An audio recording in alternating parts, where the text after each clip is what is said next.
Halo semuanya, kembali lagi di video course pemrograman web, dan pada video yang ketiga ini kita akan membahas paragraf di dalam sebuah HTML. Oke, kita mulai seperti biasa. Kita buat dulu file baru. Kemudian namanya kita buat di sini paragraph.html. Lalu kita save. Lalu kita buka file materi sebelumnya yaitu heading. Kemudian kita kopikan saja semua codingnya, lalu kita pastekan di file kerja kita yang sekarang yaitu paragraph.html. Kemudian pada bagian body kita kosongkan semuanya, lalu di title kita ubah menjadi paragraph.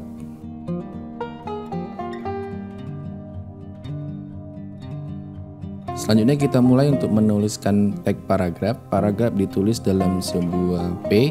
Kita buat di sini P paragraph. Kemudian kita tutup.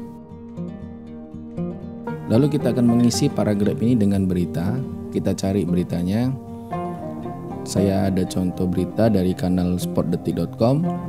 Ini isinya.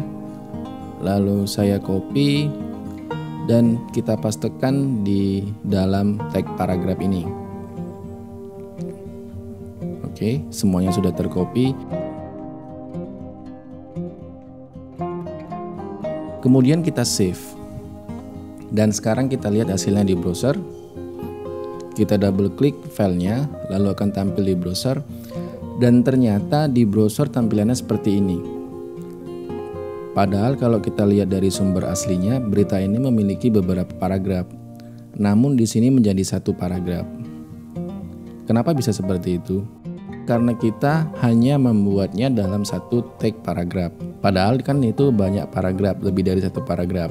Walaupun kita lihat di dalam codingannya ini sudah ada jeda paragraf. Kita lihat di sini sudah ada spasi.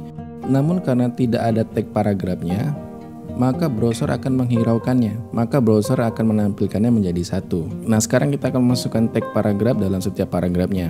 Jadi kita buat tag paragraf di paragraf yang pertama, kemudian kita tutup. Nah, seperti ini.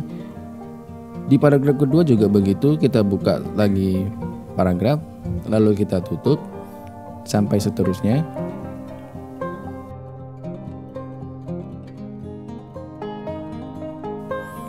Kalau sudah selesai, kita lihat hasilnya di browser, dan tampilannya akan seperti ini. Terlihat sudah berbeda dari yang sebelumnya. Kalau yang tadinya menyatu, sekarang sudah ada paragraf. Kita lihat di sini ada 4 paragraf. Oke, nah jadi sudah dapat ya bagaimana penggunaan paragraf di HTML. Sebenarnya selain tag paragraf ada satu tag lagi yang digunakan dalam sebuah postingan yaitu break. Nah, tag break ini digunakan untuk memberikan satu kali enter. Sebagai contoh kita buat baru di sini. Kita buat break di sini, kita ketikkan BR dan langsung kita tutup. Dan maka hasilnya akan terlihat seperti ini. Nah, kita lihat di sini sudah turun ke bawah hasilnya. Dia membuat sebuah enter satu kali enter ya. Dia membuat satu kali enter. Nah, fungsi break ini sangat berguna jika kita membuat sebuah website yang fungsinya itu untuk menampilkan lirik lagu, puisi, dan lain-lain. Nah, lirik lagu dan puisi itu kan tidak menggunakan paragraf, tapi dia hanya per baris-baris dan dipisahkan oleh bait. Oke, sekarang kita coba ya. Kita cari dulu sebuah lirik. Oke. Kemudian kita copy liriknya.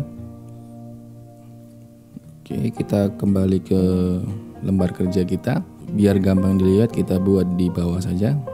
Kita buat BR-nya di bawah. Kemudian kita pastekan di bawah. Oke.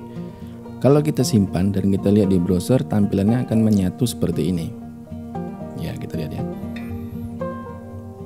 Tampilannya menyatu semua, tidak ada per baris. Nah, lalu akan kita buat break di setiap barisnya. Kita lihat dulu. Oke, kita sudah sampai 1 bait ya. Kita lihat dulu hasilnya. Sudah terlihat ya, masing-masing sudah 1 baris.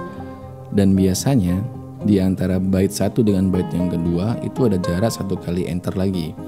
maka kita buat breaknya 2. Di sini di antar bait ini kita buat breaknya 2. Lalu kita buat lagi break sampai selesai di setiap barisnya. Kalau sudah selesai kita simpan dan kita lihat hasilnya akan seperti ini. Oke, demikianlah video course pemrograman web pengenalan paragraf dalam HTML. Sampai jumpa pada video berikutnya.